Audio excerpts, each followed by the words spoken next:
Rafli ikut dukung referendum Aceh. Dilansir dari ajnn.net. Banda Aceh, di tengah gonjang-ganjing persoalan pilpres di Indonesia membuat kondisi politik nasional tidak stabil dan terlihat merapuh.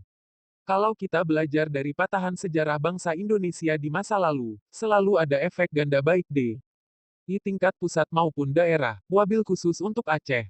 Referendum menjadi alternatif untuk mempertegas kewibawaan antara pemerintah pusat dengan pemerintah Aceh, kata anggota DPD RI, Rafli, Selasa, tanggal 28 Mei tahun 2019. Rafli yang dipastikan terpilih sebagai anggota DPR RI dari PKS menambahkan apabila merunut ke belakang hampir satu abad usia Indonesia merdeka, Aceh benar-benar telah mewakafkan cintanya lahir dan batin untuk Indonesia. Bagi Aceh adalah martabat tertinggi pemerintah pusat adalah kemandirian daerah.